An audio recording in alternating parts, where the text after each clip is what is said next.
निखिलजी काय सांगाल, मीरा भाईंदर शहरामध्ये एफडीए अधिकाऱ्यांच्या मार्फत कारवाई होत नाही, कुठेतरी असं वाटतं की त्या कारवाईवरती तुमचे काहीतरी गंभीर प्रश्न त्याच्यावरती आहेत, काय नेमकी भूमिका आहे? जय महाराष्ट्र विजयजी, आज सातत्याने गेल्या 10 जुलैपासून आम्ही त्या झेप्टो, ब्लिंकिट, झोमॅटो या सर्व कंपन्यांच्या त्या काळ्या कारनाम्याच्या मागे पडलो आहोत आणि त्या संदर्भात तुम्ही त्या लढाईमध्ये एक पत्रकार म्हणून आमच्या सोबत जोडला, त्याबद्दल मी तुमचे सर्वांचे पहिले आधी तुमचे आभार मानतो. खरं तर मुळात हा विषय सुरू झाला तिथले कर्मचारी आणि रायडर्स लोकांच्या तक्रारीवरून. ज्यावेळेस आमची टीम तिथे युवासेनेची गेली, त्यांनी पाहिलं, तुम्ही मागच्या व्हिडिओमध्ये स्वतः तुम्ही तिथे पोलीस स्टेशनला बाईट घेतली. 10 जुलैला पहिलं आम्ही पत्र दिलं होतं वरिष्ठ पोलीस निरीक्षक काशीगाव पोलीस स्टेशनला. त्या 10 तारखेच्या अनुषंगाने त्यांनी कारवाई करणं उचित होतं. 10 तारखेला एफडीए अधिकारी आले नाही आहेत, ठीक आहे, आम्ही समजून गेलो. 2 दिवसानंतर एफडीएचे अधिकारी तिथे आले. बरं, पोलीस प्रशासनाने त्या ठिकाणी आम्ही 112ला ज्यावेळी कॉल केला, पोलीस प्रशासनातील 2 व्यक्ती अधिकारी तिथे पोलीस लोक आले. आमच्या टीमसोबत तिथे पत्रकार होते, इतरही शूटिंग करणारे, त्यांच्याबरोबर ते कॉम्बिंग ऑपरेशन जे बोलतात ते केलं. त्याच्यामध्ये सरळ स्पष्ट ज्या काही घटना घडलेल्या आहेत, जे काही तुमचे एक्सपायरी झालेला माल आहे, तिथले घाणीचं साम्राज्य आहे, रायडर्स लोक, कर्मचारी लोकांचे पाय बिचाऱ्यांचे फाटलेले आहेत, त्यांना ठीक म्हणजे व्यवस्थित गणवेश सुद्धा भेटत नाही, अशा बऱ्याच तक्रारी तिथे आम्हाला त्यांच्या निदर्शनास आल्या.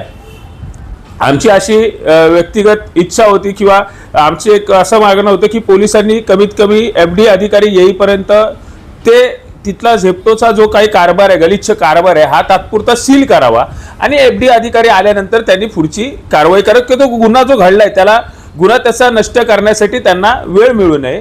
परंतु प्रकार काही भलताच घडला. आम्हाला पोलीस प्रशासनाकडून सांगण्यात आलं की आमच्या अधिकारात बसत नाही.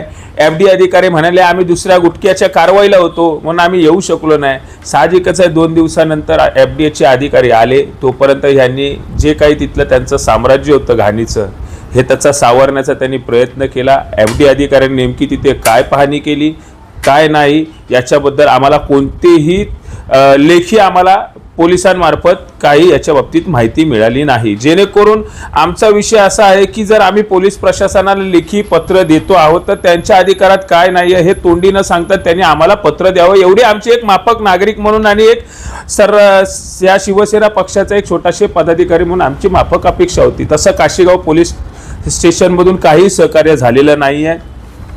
14 तारखेला पुन्हा आम्ही काशीगाव पोलीस स्टेशनला पत्र दिलं. काशीगाव पोलीस स्टेशनचे सन्माननीय वरिष्ठ पोलीस निरीक्षकांनी आम्हाला सांगितलं की आम्ही एफडीए अधिकाऱ्यांना तिथे एफडीएला आम्ही मेल केला आहे, त्या मेलच्या अनुषंगाने जे उत्तर येईल ते आपल्याला देतो आहोत. आजतागायत ते काय लेखी उत्तर आम्हाला आलं नाही. एफडीएच्या अधिकाऱ्यांनी माझा नंबर त्यांना प्राप्त झाला, त्यांनी मला पत्र पाठवलं. त्यांनी त्या पत्रामध्ये स्पष्ट नमूद केलं 8 तारखेच्या रोजी काशीगाव पोलीस ठाणे यांच्या मार्फत रात्री 9 वाजताच्या दरम्यान आस्थापनेबाबत दूरध्वनीद्वारे तक्रार प्राप्त झाली होती.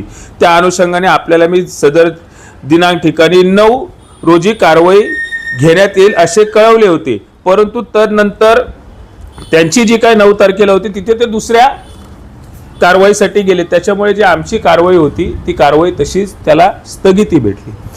थोडक्यात विषय असा आहे, गुन्हा घडून गेल्यानंतर 2 दिवसांनी एफडीएचे अधिकारी जाणं, पोलीस प्रशासनाला 2 वेळा लेखी स्वरूपात पत्र देऊन त्यांच्याकडून लेखी स्वरूपात उत्तर न मिळणं, हे कुठेतरी झेप्टोचे जे काही झेप्टोचं व्यवस्थापन आहे आणि ते तिथले व्यवस्थापक आहेत त्यांचं, त्या एफडीए अधिकाऱ्यांचं आणि स्थानिक पोलीस प्रशासनाचं काहीतरी संगनमत असू शकते असा आम्हाला त्याच्यावरती डाऊट आहे.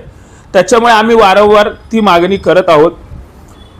पुढे आम्हाला ज्या काही गोष्टी सांगायच्या होत्या पोलीस प्रशासनाला त्या काही त्यांनी ऐकून घेतल्या नाही. त्याच्यानंतर आम्ही त्या ठिकाणी आमचे युवा सैनिक थोडेसे आक्रमक झाले होते, कारण बाळासाहेबांची शिकवण आहे, तोंड वाजून जर न्याय मिळत नसेल तर तोंडात वाजून न्याय मिळवावा लागतो. लोकशाही नसेल तर ठोकशाही आपल्याला आजमावी लागते, अंमलात आणावी लागते. परंतु महाराष्ट्र शासनामध्ये आम्ही स्वतः सरकारमध्ये असल्यामुळे आणि एक उत्तमरित्या चालत असलेले सरकारचे आपण घटक आहोत, याचे भान ठेवून आम्ही कायदा सुव्यवस्था बिघडू नये म्हणून या ठिकाणी आम्ही सर्वतोपरी प्रयत्न केले. अजूनही आम्ही त्या उत्तराच्या अपेक्षेत आजही आहोत. प्रश्न असा आहे की संपूर्ण महाराष्ट्रामध्ये एफडीआयची तडक कारवाई चालू आहे, धोडक कारवाई चालू आहे. झेप्टो, झोमॅटो, ब्लिंकिट, रिलायन्स सगळ्या गोष्टींवरती कारवाई चालू आहे. मग मीरा भाईंदरमध्ये कारवाई का होत नाही? कुठेतरी असं वाटतंय की तुकाराम मुंढेंचे जे अधिकारी असू दे, कर्मचारी असू दे, हे कुठेतरी कानाडोळा करतात. बघा, माझं असं म्हणणं आहे की आज तुकाराम मुंढे साहेबांचं आपण नाव घेतलं असते, एक जबाबदार अधिकारी आहेत आणि त्यांच्याबद्दल शंका घेणं हे फार म्हणजे हे आपल्या मनातही कधी येऊ शकत नाही की तुकाराम मुंढे साहेबांबद्दल आपण काही शंका घेऊ. त्याच्यामुळे त्यांच्यासाठी आमच्या मनात तीळ मात्रही शंका नाही आहे. परंतु स्थानिक जे खालती त्यांचे कोणी पदाधिकारी, त्यांचे अधिकारी कोणी असतील यांच्याबाबत दाट संशय असा येतो. कारण खरं तर बघा, गेल्या महानगरपालिकेच्या निवडणुका झाल्या, त्याच्यानंतर ज्या लोकांनी बहुमताने एखाद्या पक्षाकडे, ज्या पक्षाकडे सत्ता दिली, ते पक्ष आज सत्तेत बसलेला असताना त्याच्यानंतर कोणत्याही प्रकारे कारवाई जी व्हायला पाहिजे सर्वच गोष्टीवरती, त्यापैकी एक झेप्टोचाही भाग झाला, ब्लिंकिटचाही भाग झाला. खरं तर मुळाशी आम्ही गेल्यानंतर आम्हाला असं कळालेलं आहे की झेप्टो, ब्लिंकिट यांचे जे वेअरहाऊस आहेत हे इथल्या बड्या राजकीय नेत्यांच्या जागेवरती वसलेले आहेत.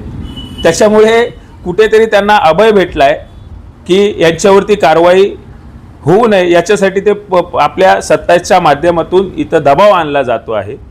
परंतु कुठल्याही दबावाला युवासेना ही बळी पडणार नाही. मागणी काय आपली? खरं तर नाही, मागणी आमची बघा, आमची मागणी स्पष्ट आहे. कर्मचारी जे रायडर्स लोक आहेत, ह्या रायडर्स लोकांमध्ये स्थानिक आमचे मराठी मुलं आहेत, इतर परप्रांतातील देखील मुलं आहेत, पण ती आमच्या महाराष्ट्रातील आमच्या मीरा भाईंदरचे रहिवासी आहेत.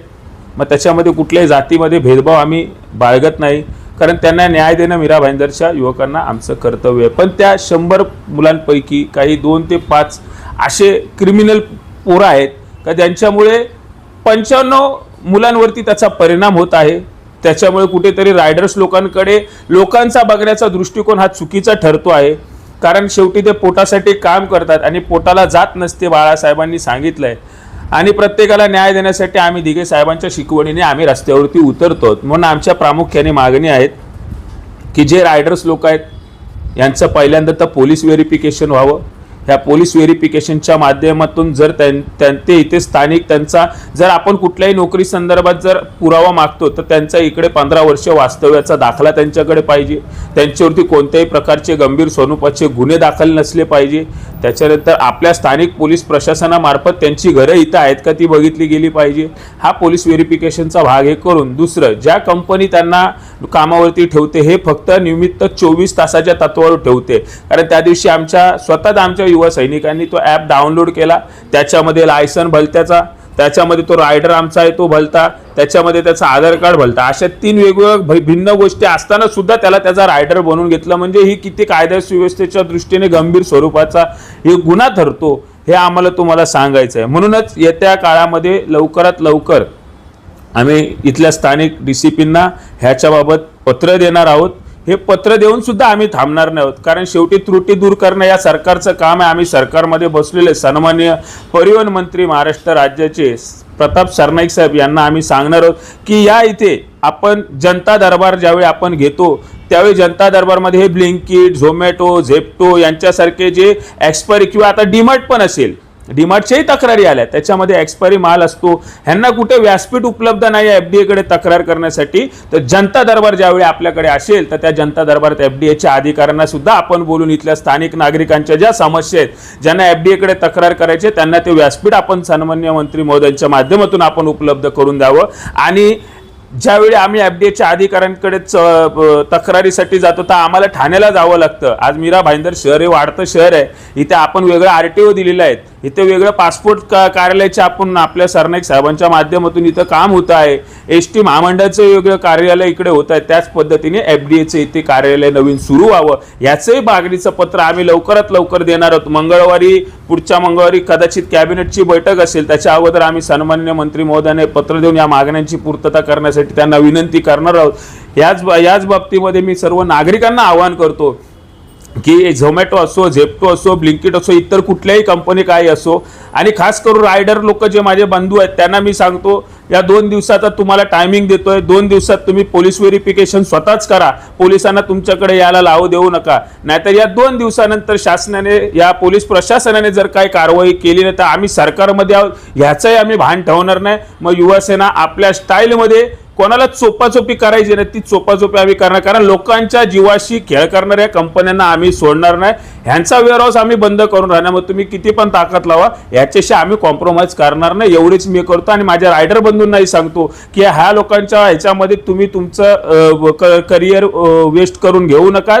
RTO कडून तुम्हाला जे काही सहकार्य लागेल त्या माध्यमातून आम्ही रायडर लोकांना सर्वतोपरी लायसन काढण्यासाठी, त्यांचा बाईकचे पत्र बनवण्यासाठी, जे काही फाईन असेल त्या फाईनला जर काही स्वरूपामध्ये कमी जास्त करून तुम्हाला उदरनिर्वाहासाठी ते वाहन तुम्ही वापरत असाल त्याच्यासाठी सहकार्य करण्यासाठी युवासेना आपल्यासाठी सदैव उभी राहील. एवढंच मी सांगतो.